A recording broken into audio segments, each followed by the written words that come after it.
특검이 계엄 해제 표결 방해 의혹과 관련해 국민의힘 원내대표실에 대한 압수수색을 재차 나섰지만 불발됐습니다. 민주당은 정당 해산을 거듭 거론하면서 압박 수위를 높였는데요. 네, 관련 내용을 포함한 정치권 이슈들 최창렬 용인대 특임교수, 이종근 정치평론가 두 분과 이야기 나눠보겠습니다. 두 분 어서 오십시오. 예. 자, 내란 특검이 연이틀 국민의힘 원내대표실과 원내 행정국에 대한 압수수색을 시도했지만 무산됐습니다. 먼저 관련한 여야의 대표 목소리 듣고 오시죠. 국민의힘이 내란 정당 몰이를 종식하고 더불어민주당과 이재명 정권을 향해서 반격할 때가 되었다고 생각합니다. 조은석 특검의 무도한 압수수색이 결국 이재명 정권의 목숨을 단축하는 그 시발점이 될 것입니다. 국민의힘이 윤석열 내란 우두머리 피의자와 전련하지 않고 당내 내란 동조 세력을 끊어내지 못하는 한 국민의힘은 내란당의 오명을 쓰고 역사 속으로 사라질 것입니다. 네, 먼저 국민의힘은 특검의 압수수색을 야당 말살 수사다, 또 과잉 수사다라고 규정을 하고 무기한 농성을 예고하고 있는 상황입니다. 일단 국민의힘의 반응, 지금 대응 좀 어떻게 보고 계세요? 국민의힘으로서 이렇게 반응할 수밖에 없죠. 네. 내란 몰이를 하고 있다라고 이제 반응을 보이고 있는 건데 지금 특검이 겨냥하고 있는 거는 지금 추경호 전 원내대표예요. 12월 3일 날 지난해 그때 이제 불법 계엄 당일 날. 추경호 원내대표가 당시 원내대표죠. 추 전 원내대표가 이제 의총 장소를 계속 옮겼잖아요. 처음에 이제 국회로 정했다가 당사로 갔다 다시 국회로 갔다가 몇 번을 이렇게 이제 변경을 하고 그래요. 그 과정 속에서 윤석열 전 대통령과도 통화를 하고 여러 가지 과정도 있어요. 한덕수 전 총리와도 당시 이제 7분 정도 통화를 하고 그게 이제 시간대별로 쭉 나와 있거든요. 이런 상황 속에서 이제 흔히 말하는 계엄을 해제하기 위한 표결을 방해하려 했던 게 아닌가라는 의심을 지금 하고 있는 거예요. 특검 팀에서.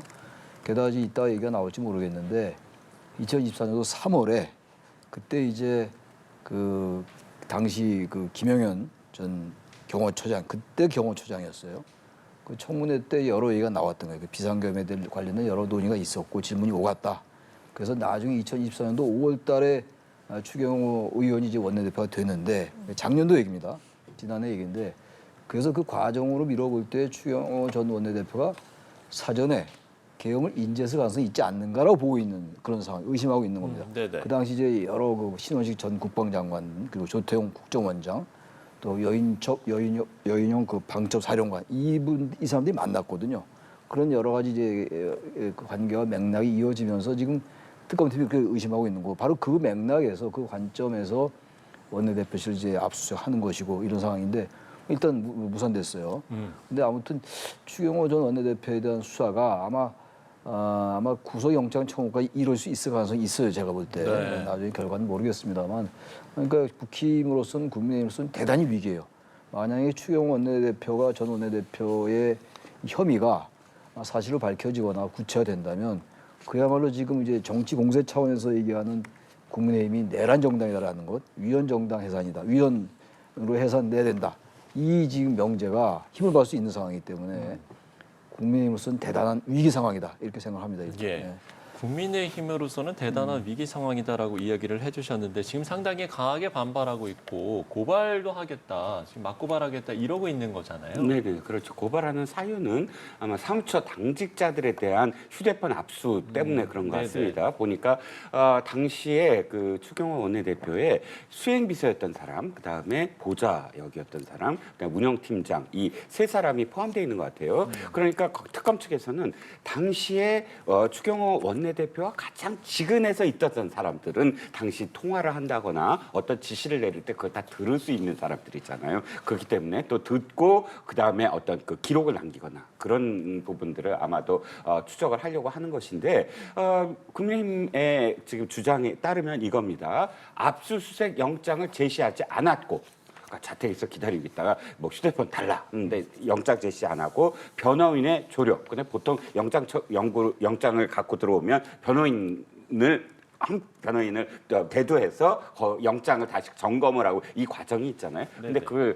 그런 과정들을 전부 다 듣지 않고 그냥 압수수색을 했다라고 이제 주장을 합니다. 근데 사실 그렇게 만약에 했다고 한다면 압수한 휴대폰에서 뭐가 나오더라도 증거 채택이 안 돼요. 왜냐하면 적법한 절차가 아니었기 때문에.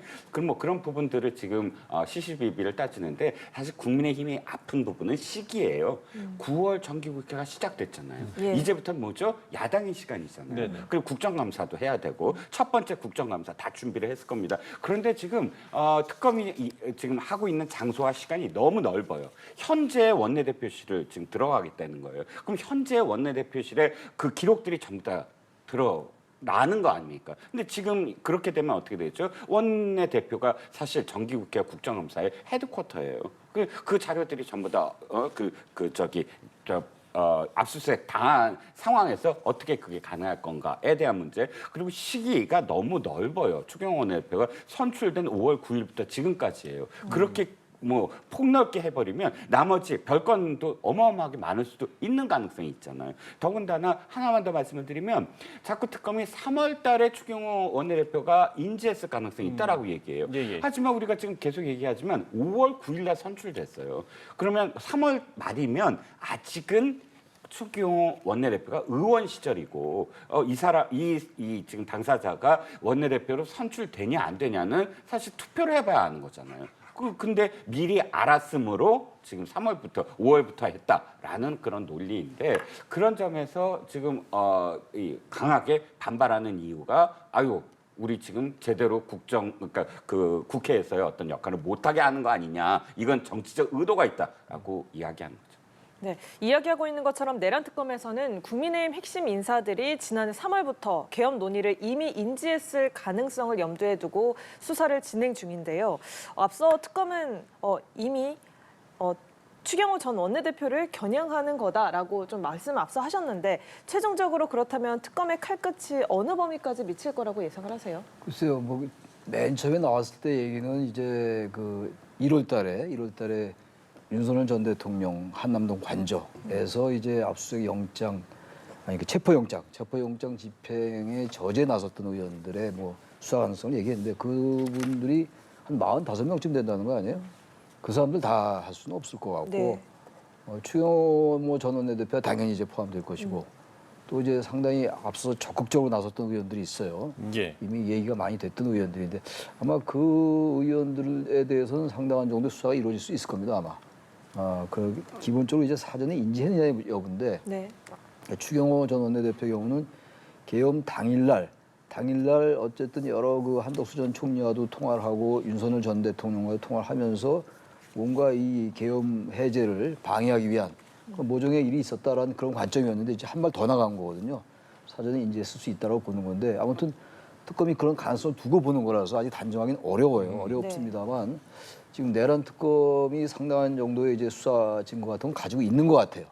그러니까 전 국민의힘의 의원들에 대해서도 한 10명 안팎의 정도의 의원들에게는 상당한 정도의 수사의 칼끝이 갈 수 있지 않을까, 이렇게 예상을 합니다.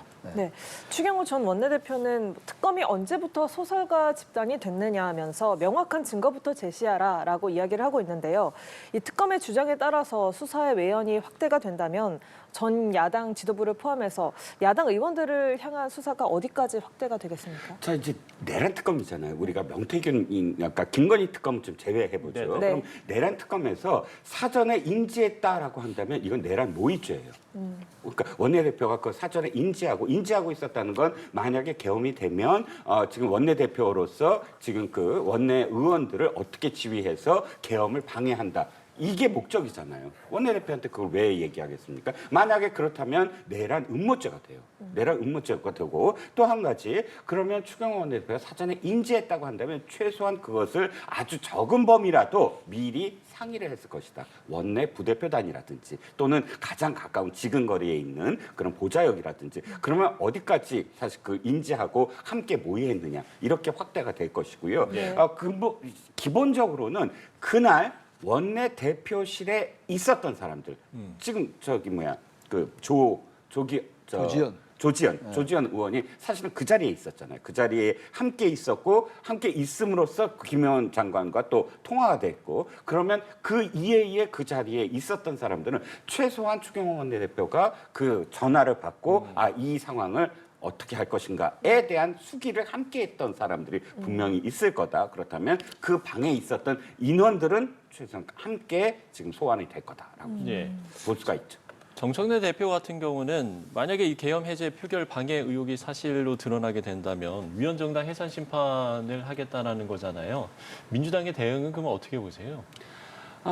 정청래 대표의 이 발언은 사실 갑작스럽게 나온 건 아니죠. 예. 끊임없이 지금 계속 되풀이 이전에도 돼서 이야기를 했었죠. 인지를 시키면서 이 발언은 지금 그 압수수색과 관련돼서 아까도 말씀드렸지만 모의, 그러니까 3월 달에 알았다는 게 특검의 주장이고 그렇다면 모의가 되는 것이고 모의가 되면 당연히 정당 해산의 어떤 그런 이 사유가 될 수 있다. 왜냐하면 지난번 진보당 사건, 통진당 사건에서도 사전에 모의했다라는 것으로 사실 의유를 했다가 그것은 아니고 내란 선동죄로 귀결이 돼서 헌법재판소에서 정당 해산이 됐는데 다만 실제로 그렇게 될 것인가라는 건 별개의 문제라는 겁니다. 예. 왜냐하면 당시에 일단 성사가 됐어야 돼요. 방해 미수도 있긴 있지만 그러나 방해하지 못했습니다. 뭐 때문에 못했느냐? 바로 한동훈 대표. 그러니까 당을 지금 그때 물론 원내대표도 그 권한이 있지만 그러나 당원 당규에 따르면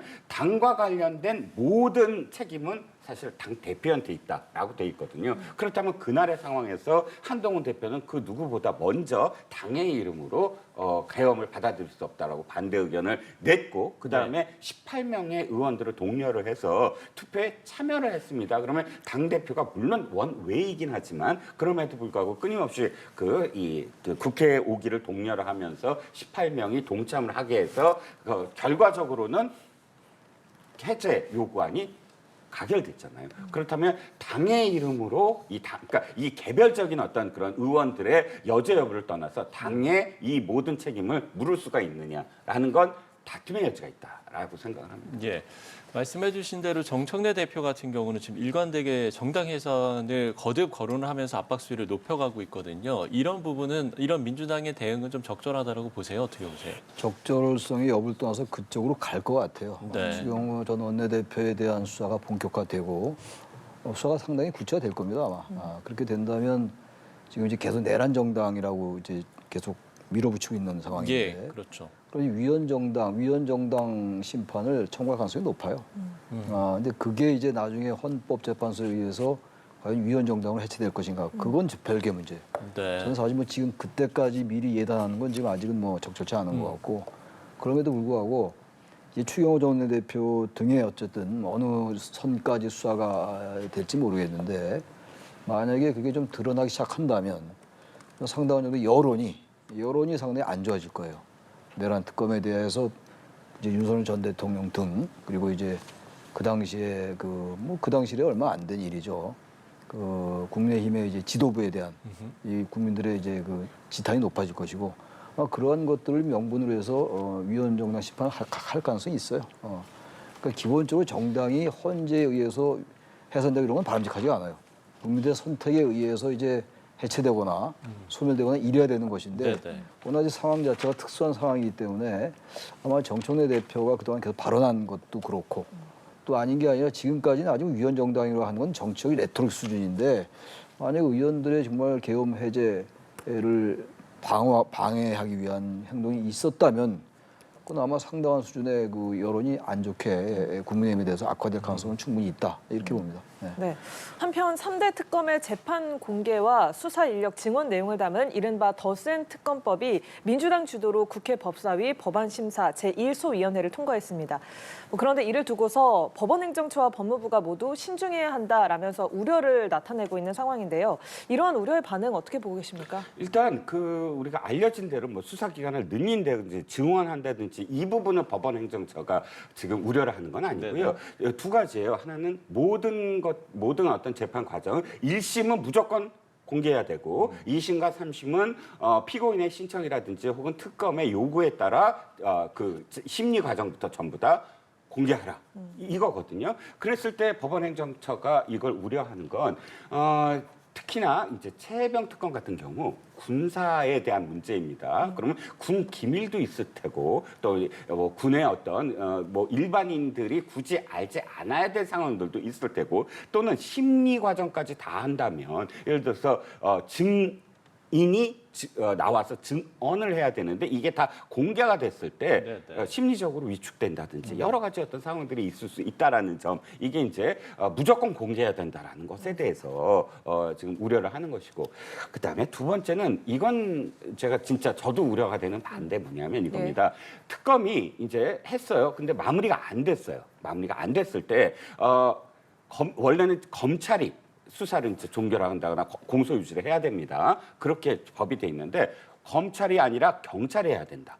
국수본이 해야 된다. 또는 경찰로 그걸 바꾸고 공소 유지를 그다음에 단 지휘를 특검이 계속 지휘를 해서 경찰이 공소 유지까지 마무리 짓는 것으로 지금 그 법을 바꿨습니다. 그러면 법원행정처도 그렇고 저도 그렇고 아니 우리가 헌법상에서 기소를 할 수 있는 건 검사만 할 수 있습니다.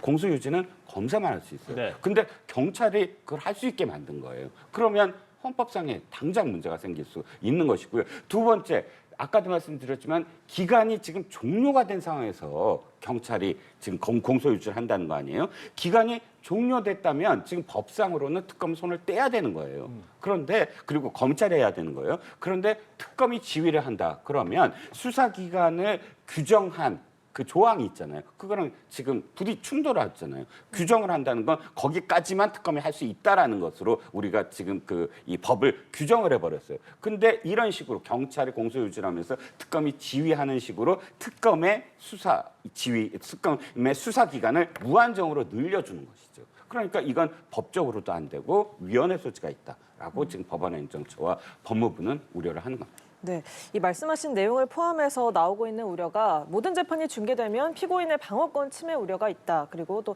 인력이 집중되면 업무 공백이 발생하면서 다른 사건이 지연될 수 있다. 이런 지적들도 나오고 있는데요. 민주당에서는 이달 중에 본회의 처리를 좀 공언하고 있습니다. 덧셈 특검법이라는 게 그 핵심은 대상과 기간을 늘리는 거예요. 네. 지금 2심을 완전히 공개할 거다. 이 부분이 만약에 통과된다 하더라도 이른바 덧셈 특검법이 통과된다 하더라도 2심 재판이 완전히 공개되는 거 이런 것들에 대한 조정이 좀 있을 수 있다고 봐요. 그런데 이 3대 특검이 있는데 내란 특검과 김건희 특검, 해병 특검 3대 특검인데 이 특검 3개를 다 기간을 늘리느냐, 대상을 다 늘리느냐 이건 또 별개의 문제인 것 같고 저는 근데 개인적인 의견이긴 합니다만 김건희 특검의 대상과 기간은 좀 늘릴 필요가 있을 것 같아요. 김건희 특검에서 처음에 규정한 게 16개의 혐의인데 지금 이제 거기에 대상에 포함되지 않은 게 자꾸 나오고 있어요. 인지된 수사 같은 거, 인지된 사건 같은 게 나오고 있기 때문에 김건희 특검에 대한 그 기간 대상 연장은 여론으로부터 그렇게 반대 여론이 많지 않을 것 같아요. 그러니까 이런 부분을 좀 적절히 이제 구분해가지고 볼 필요가 있고 특히 이제 보다 더 큰 쟁점은 특별재판부 설치예요.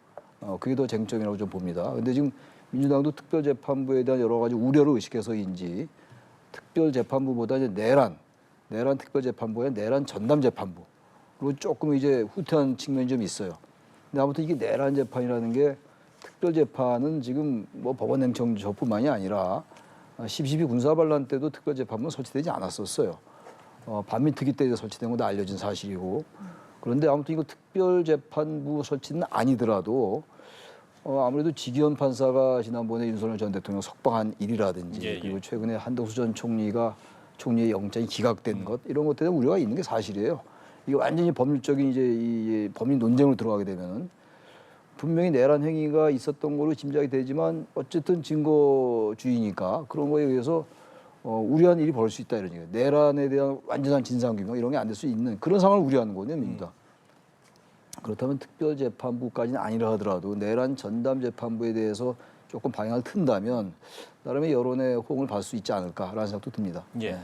검찰개혁 얘기도 좀 짧게 짚어보면 민주당이 오늘 의원총회에서 이 검찰개혁과 관련한 논의를 했는데 여기에서 좀 눈에 띄는 건 일단 중수청을 행정안전부에 배속하는 방향으로 가닥을 잡고 있는 것으로 알려졌고 법무부와는 없었다라고 한다라는 이렇게 이야기를 했거든요. 이 부분 좀 어떻게 보세요? 그러니까 수사와 기소가 이제 분리되는 게 검찰개혁의 핵심이에요. 네. 근데 이제 공소청을 법무부안에 두는 건 거의 확정적입니다. 공소청은 공소만 하는 거죠. 그러니까 검찰이 나눠지는 거란 말이에요. 중수청과 공소청은 나눠지는 거 아니에요.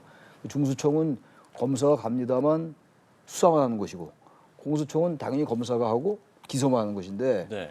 수사와 기소가 대원칙인데 법무부 안에 공소청이 있는데, 여기 이제 중수청이 또 법무부 안에 들어가면 수사 기소 분리가 다른 기관이긴 합니다만 같은 법무부 안에 있기 때문에 수사와 기소의 분리라는 검찰 개혁의 대원칙이 위반된다. 이게 이제 민주당의 현재 지배적 분위기예요. 아마 글로 갈 것 같아요. 정성호 장관은, 법무부 장관은 이제 중수청을 좀 법무부에 두는 게 어떠냐 이런 식의 의견이 나왔는데, 아마 그 정도 선에서 행안부 안에 두는 걸로 정리가 될 것 같아요. 그게 일단 기본 전제나 기본 명분이 수사와 기소의 분리란 네네. 그 원칙에 위배되기 때문에 중수청을 법무부에 둔다면, 근데 한편으로 그렇게 되면 이제 이 중수청도 이제 행안부에 있고 경찰도 행안부 이렇게 되면 이 검찰에 이제 대해서 권력이 경찰에도, 너무 이제 많은 권력이 집중되는 네네. 게 아니냐 이런 우려가 또 있어요. 또 한편에서 볼 때 수사의 일관성이나 효율성을 볼 때는 같은 부처 안에 있는 게 맞는 것 같고 여러 가지로 장단점이 있는 겁니다. 근데 어쨌든 전반적인 분위기는 행안부 쪽으로 갈 수 있어요. 왜냐하면 지금 거의 법무부 의원이 안 나왔다는 거 아니에요. 네. 그래서 일단 약간의 그 여권 내에서 약간의 의견 차이가 있었던 거는 아마 중수청은 행안부 안에 두지 않을까 일단 그렇게 보여집니다. 네. 네. 지금 이제 행안부 안으로 들어가는 방향으로 좀 정리가 될 것 같다라고 이야기를 해주셨는데, 우상호 수석도 의견 차이는 있지만 결국 조율될 거라고 이야기를 했거든요.